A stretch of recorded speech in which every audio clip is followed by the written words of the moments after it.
Hello and welcome to the podcast from Diggers and Dreamers, the organisation that's been the face of communal living in Britain since the 1980s.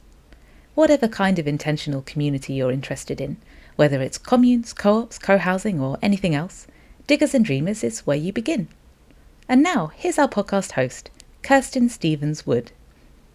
Our guest for today's Diggers and Dreamers podcast is Owen Jarvis, the CEO for UK Cohousing Network. Owen takes us through his journey into co-housing, starting with an application to join a community back when he was a student, and then later a foray up to the Findhorn community in Scotland, where a short experience week turned into a 5-year stay. Fast forward, and Owen is now the CEO of UK Cohousing Network, which according to their website is a membership organisation with a mission to enable communities to use the co-housing principles to create better places to live by reducing isolation and loneliness, and by sharing facilities and services to reduce living costs. We delve into what exactly co-housing is, where it came from, and how it is gaining a foothold in the UK. Join us for a fantastic ramble through all things co-housing.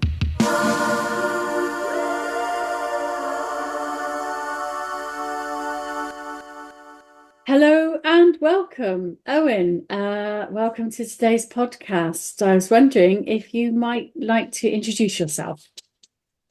Hi, my name's Owen Jarvis. I'm Chief Executive at UK Cohousing Network. Brilliant. We're really pleased to have you here today, Owen. And I was wondering if we might start the ball rolling by perhaps you could give us an introduction into how you got involved in co-housing.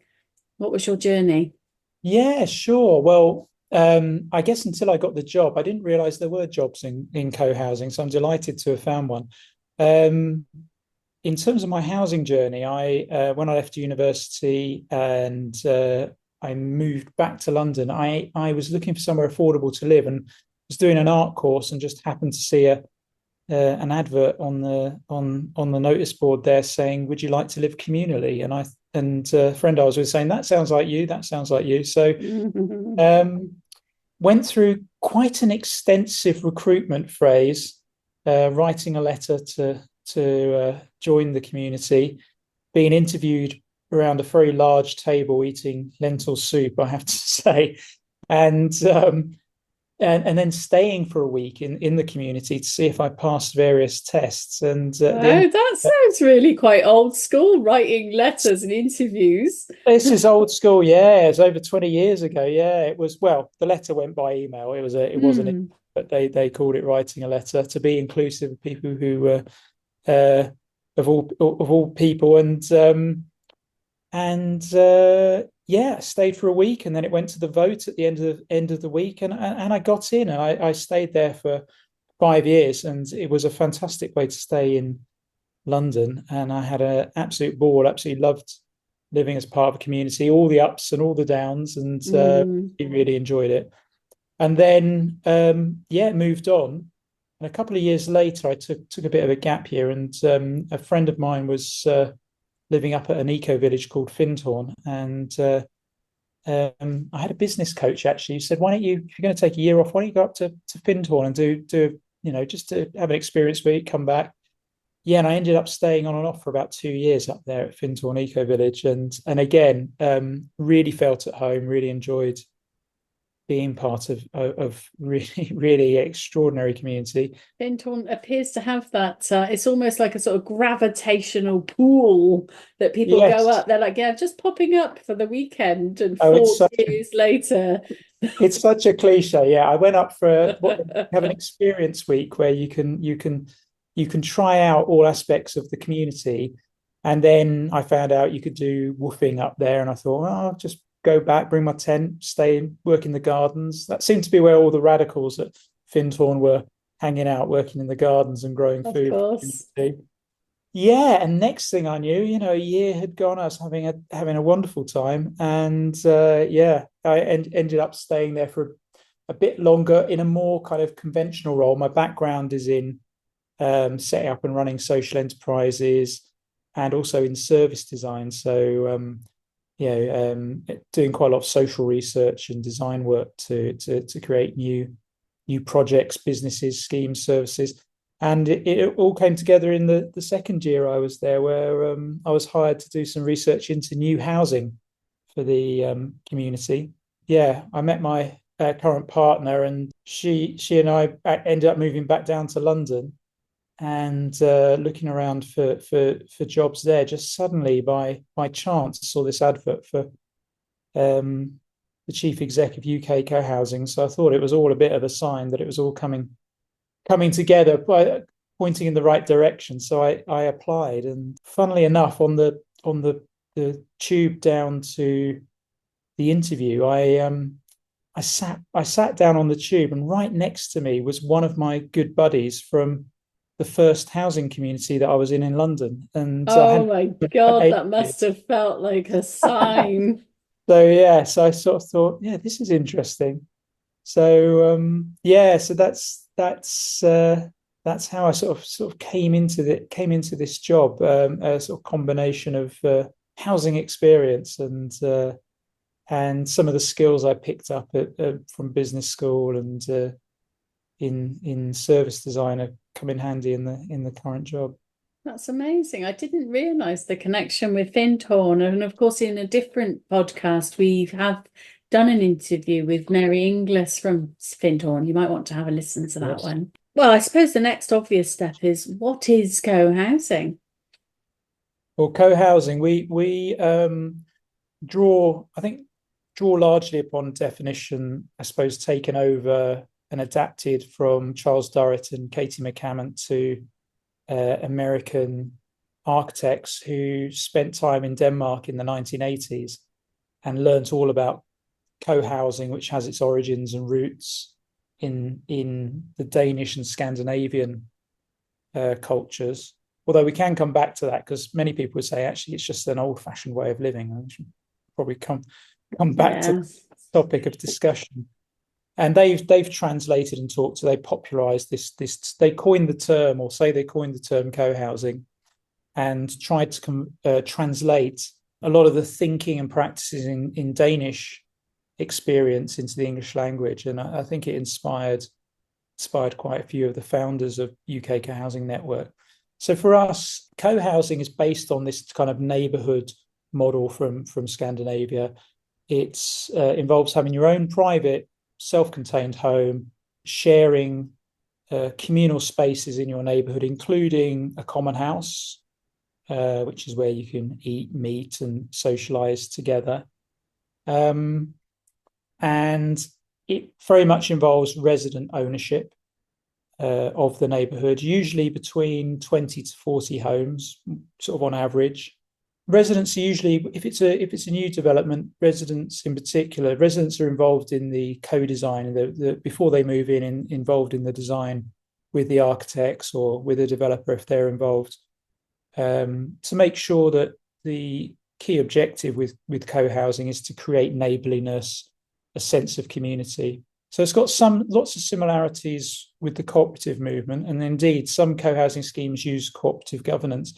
But the objective overall is creating this community experience, this neighborliness, and a sense of living together and running and participating in your local neighborhoods.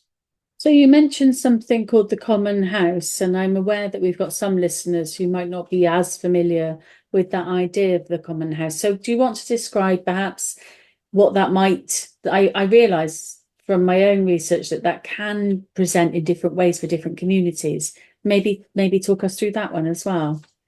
Yeah, well, if you're building, I guess if you're creating a co-housing scheme from scratch, the co-housing thing is one of the things that's really, really important, because that's essentially, it's like a very homely community centre. That's going to be the place where you meet, where, as we said earlier, the thing with co-housing is very much about an intentional community. You're choosing to live this way. And one of the things that would attract you is the fact you're going to spend time with your neighbours. So the community centre, it needs to be big enough where everybody in the community can eat together, where you can hold meetings, where you can hold celebrations, birthday commemorations and so on. So typically, it will have a kitchen, and will have enough space for tables, chairs where you can sit together. But particularly, the emphasis, particularly from people like Charles Doris and Katie McCammon coming from Denmark, is that idea that it feels homely. It's a sort of place where you'd happily spend time, reading a book, hanging out during the day, meeting others. And there'll be other facilities there as well. So typically, you have a laundry, you may have some storage, or even guest bedrooms. And part of the reason for the importance of the common house is also that you generally are sacrificing a bit of space, maybe in your private home, to have that within the shared community spaces, because at the end of the day, you want to be part of the community. So of course you want your privacy, but you're also going to want to be spending time with others. And so common house is really key. And for some people, the design of the common house, making sure it's homely, that you want to spend time there, is absolutely critical for creating a really high functioning community. And am I right that there's quite a lot of design principles embedded in the idea of co-housing? So I seem to remember reading quite a lot about this idea of creating co-housing so that people are naturally interacting. There are pathways that cross over, people going past each other's front doors. And this also quite often they're pedestrianized, that the things like parking and roads are on the outside. Is that something you see quite a lot of, especially in planned communities? Yes, I think planned communities, it's a lot easier. Obviously, if you're starting from scratch, it's a lot easier to design. That you're absolutely right. That's exactly it. So what you often see with co-housing schemes is that people will prioritize human contact and pedestrian spaces. So you often put the cars on the outside of the community. You'll often have carpools rather than everybody having their own car. You may have shared bikes. Now we see a lot of shared, like an electric bike pool. It's quite common. You may have a food storage. Some people have like bulk buying and a kind of community shop. And yes, you'll design it so with the new build in particular, you often see people maybe not having big fences in front of their gardens, having smaller garden spaces, looking onto the street. So, and maybe having even your kitchen looking onto the street. So as you're doing the washing up or so on, you can see people coming past, can say hello, have a conversation if you wish. And then very much the idea, if you have a common house, the ideal is that everybody can in the ideal world, everybody can see it from their home, or if it's a block of apartments, it will be on the ground floor. So as you come in, you can see what's going on. And if you wish to, before you go home, or you can easily pop in and join in events, see people. So it's very much about providing those easy connection points. So I often compare it. At the moment, I don't live in co-housing. I live in a block of flats. And as you go towards I often find as you go towards the lift, you often have a kind of bit of a standoff as you're kind of working out, do I know this person? Will they speak to me? Can I say hello?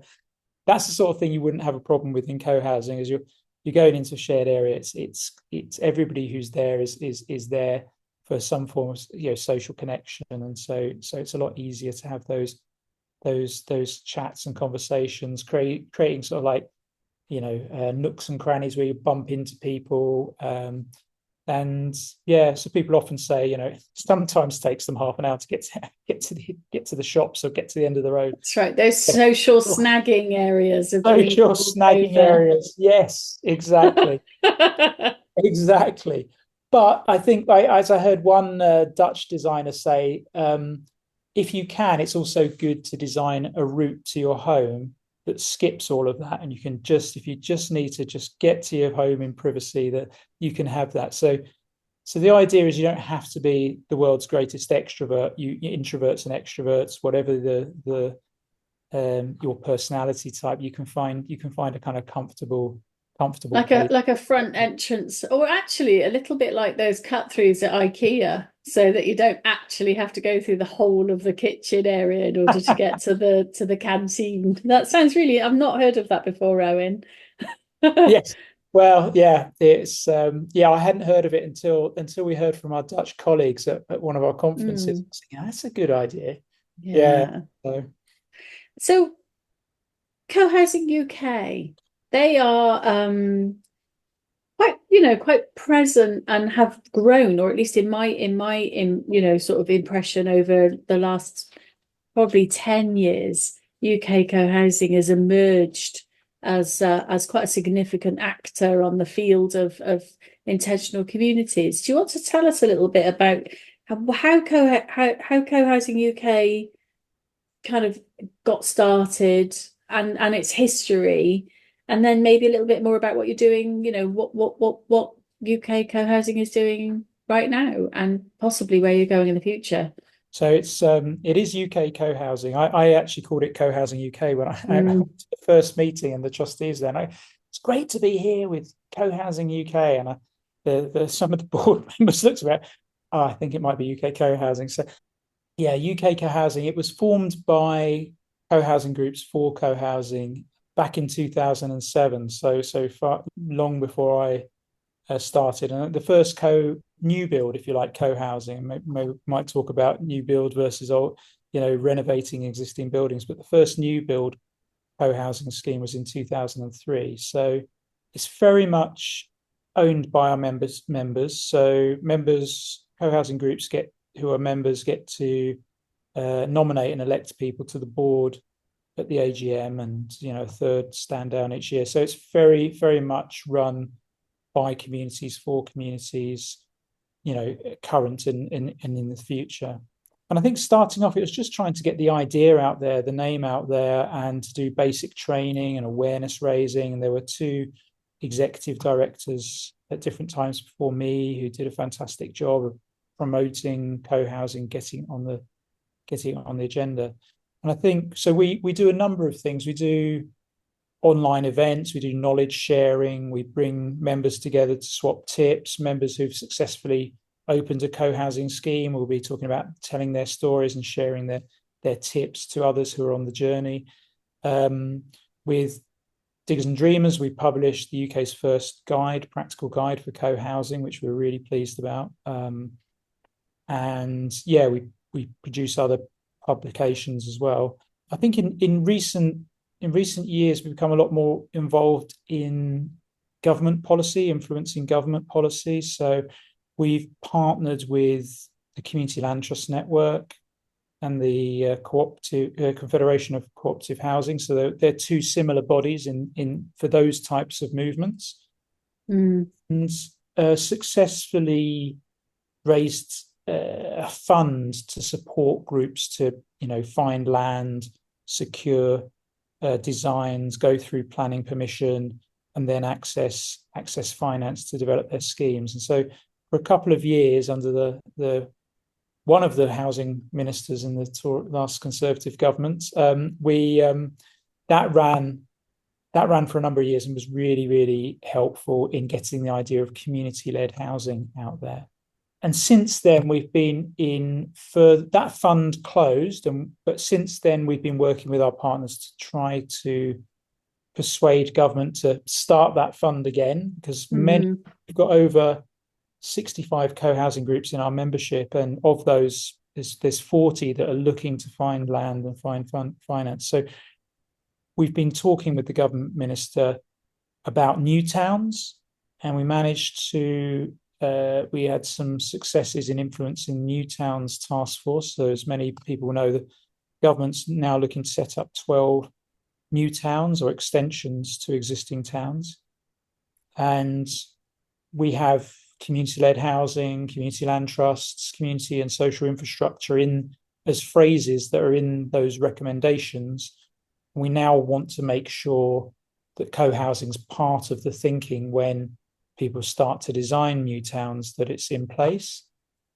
And we're feeling quite good about that at the moment, because there is a new town called Northstowe outside Cambridgeshire where they're planning for 2 co-housing schemes. So this is a first. And this is the sort of thing we've been working on, is trying to make sure that co-housing and community-led housing are in plans from the government, so that when a local group sees some land and starts talking to the local authorities, and funders that they've heard of co-housing, that they know that it's amongst the many sorts of housing that we want to be doing more of, and they stand a better chance of being successful. So it's interesting, that dynamic, of trying to have those discussions, for example, influencing social policy, town planning, and all of those things. I wonder whether you've had those debates with various parties around what's special about co-housing, but more so getting over the stereotype that co-housing is just middle class people building gated communities with lots of money and having a lovely life while everybody else doesn't have a lovely life. It's how do you tackle those stereotypes in terms of thinking about how it can be quite collaborative, and it can actually allow people who perhaps don't have lots of money to be able to do these sorts of projects. Yeah, it's a really good question. I mean, I have to say, on the whole, many people haven't heard of co-housing, so we do have to still have that conversation, like the questions you were asking earlier. What is co-housing, and Yeah. why is it a good thing? So part of our job is to raise awareness and get the story out there. And I think telling the story of many individuals who live in co-housing at the moment, who come from all sorts of backgrounds, and there are all sorts of co-housing schemes as well. No co-housing scheme is the same, and we have some that use a co-op model, and people rent there. We have co-housing schemes where it is home ownership. And so there is a great deal of variety, which I think is quite nice, because it means that for different audiences, depending on what you're interested in, there'll be a co-housing scheme that's probably a little bit, along the lines of what you prefer. I think there is a challenge at the moment in terms of developing co-housing. We're in discussions with Homes England about ensuring that there are government funds available for groups that want to create, rental co-housing or discounted home ownership co-housing that's affordable to a wide range of people. And I think the honest answer, there is a barrier there, because there aren't those easy funding streams.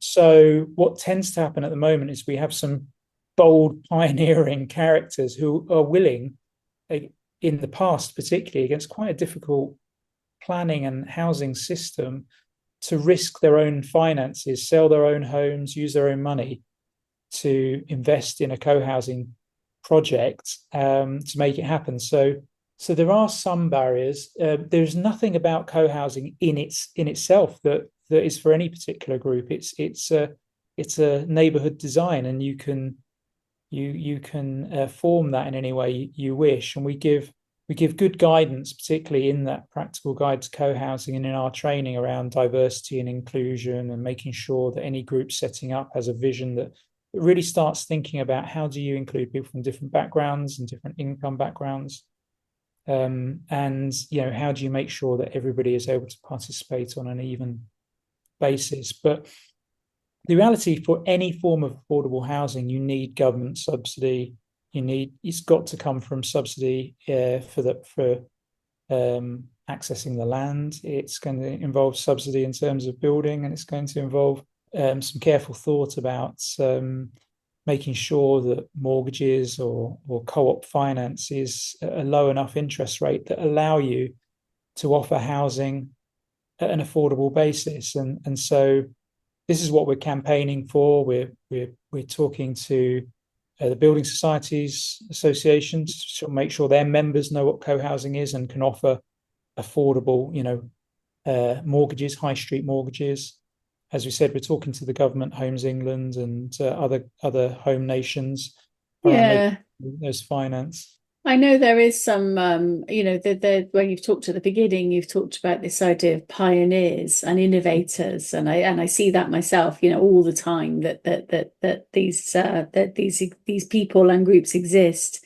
I wondered whether you had any, they're not. I won't use the word favourites because that would be unfair. But if you had any really kind of solid examples where you would say, even a selection, like a sort of a selection of examples where you might say, well, there's an example, say, for example, in stay out of London, in Leeds that did this really well, and there's another example over here where this has happened, and these are really interesting examples for where we might go in the future.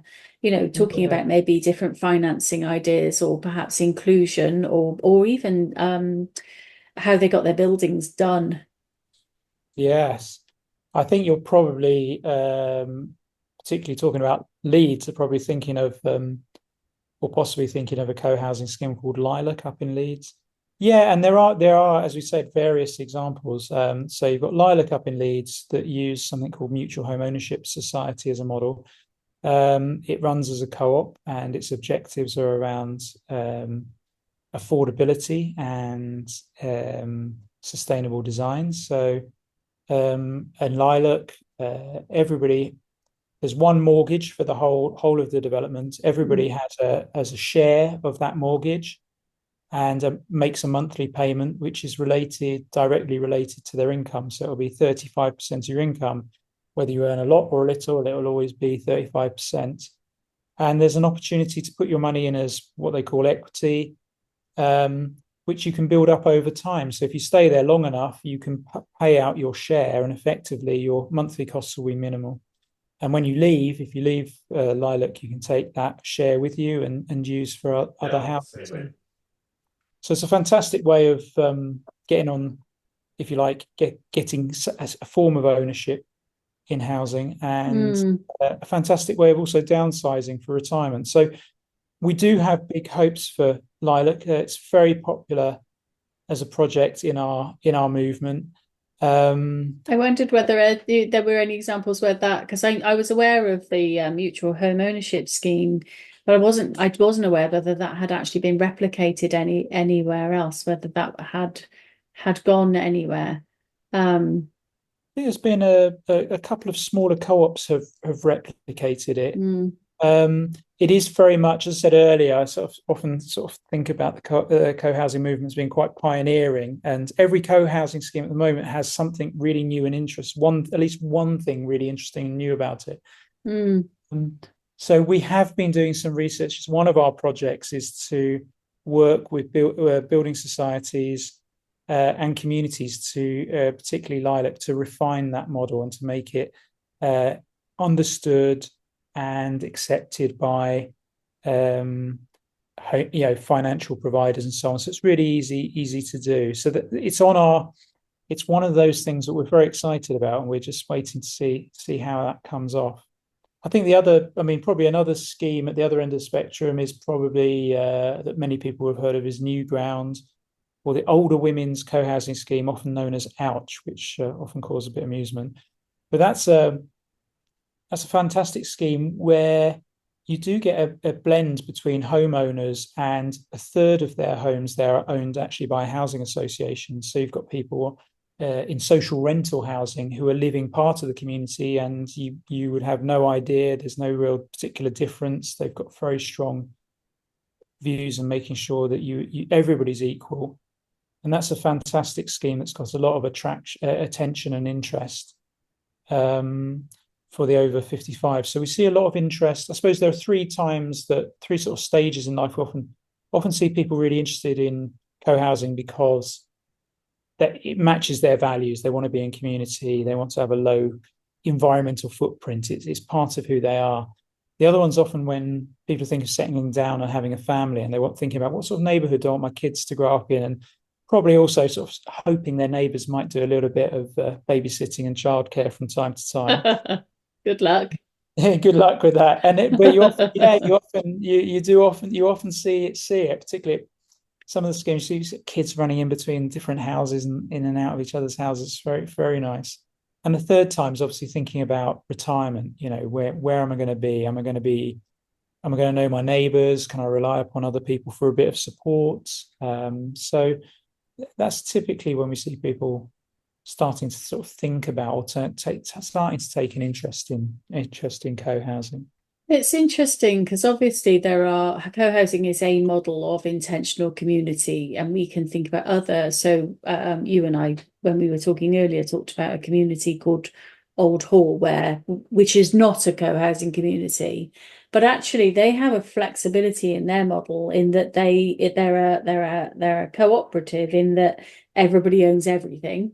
So a little bit like some of the other models that we've been looking at, but they also have that flexibility that, just as you just described, if you can move in as a single person and then you can live in like a single room, then you could meet your partner and move and kind of move within the community into a slightly bigger, you might have to financially make a contribution towards that, into a slightly bigger room, then have children and become what they would call a full unit, which means you've got maybe a couple of rooms, and and then your children leave home and you become, it's like for me, I'm like, that's amazing. You don't have to move house. You can actually kind of move within the community, and it will shift according to your needs and your lifespan and the things that you need at different times.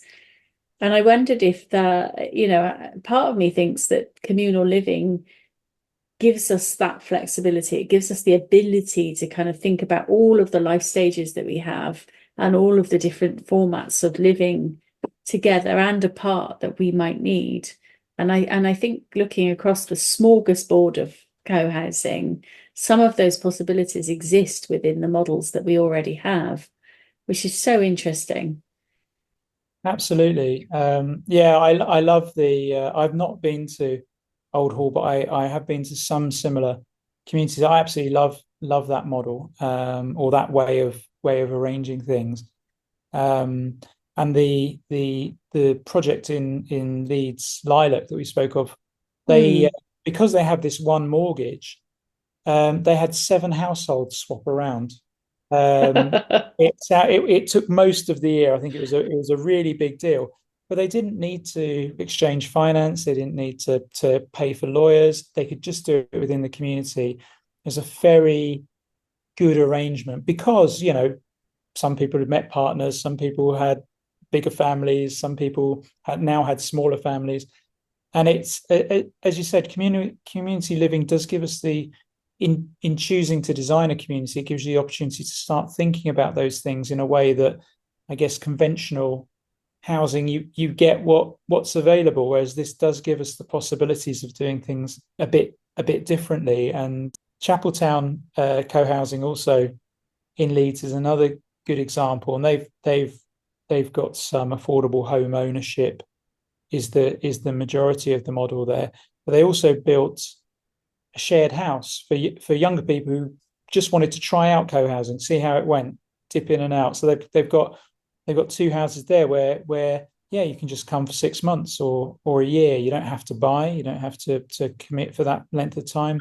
But it really just brings new people in. It's a really great way of introducing people to co-housing. So we do mention that to new groups, and they're thinking about setting up a co-housing scheme to think about these different ways of doing things, so that you could move into a neighborhood, and if you wanted to, see your lifespan, as you elegantly described it, that you could be there for these different phases of life without having to have the wrench of leaving a community you or area you really love. Absolutely. Thanks, Owen. I was wondering, we ask all of our guests this kind of question at the end of our time. But I was wondering whether, given your experience of both actually living in community and your extensive experience with UK co-housing, whether you had any insights or learning or things, that you wanted to share with our listeners. Yeah, it's a good question. I mean, I think if co-housing appeals to you or sounds like something that you might be interested in, I would say, yeah, start early, and yeah, just a number of things you can do just to take the plunge. You can sign up to our newsletter. There are plenty of films. You can visit a co-housing scheme. Um, Fairly, many have open days and meetings, so there's a chance to do that. we have a national waiting list, if you like, or waiting pool of about 2,000 people who are interested in co-housing. So you can sign up for that. That's free. And then we'll just let you know when developments are underway. And so it's quite an easy, low commitment way of getting involved. If you want to get more involved, obviously, you can join existing groups or become a member of existing co-housing schemes. So when opportunities come up. But yeah, most people I know who've happily moved into co-housing often say, should have started earlier or start early. It's try it out and see if it's something for now or maybe for the future that you would like to do. And it will. The movement is growing, so it's something that we really are pushing for to become more and more available. And from our point of view, the more people who say they're interested or on the waiting list, the bigger the demand there is to encourage local authorities and developers and investors to get involved. So it becomes a beautiful, virtuous circle. So even stepping forward and expressing an interest can help. Fantastic. Thank you, Owen. It's been really interesting, and thank you for taking the time to come and be a guest on the Diggers and Dreamers podcast. Thank you very much. Lovely to be here.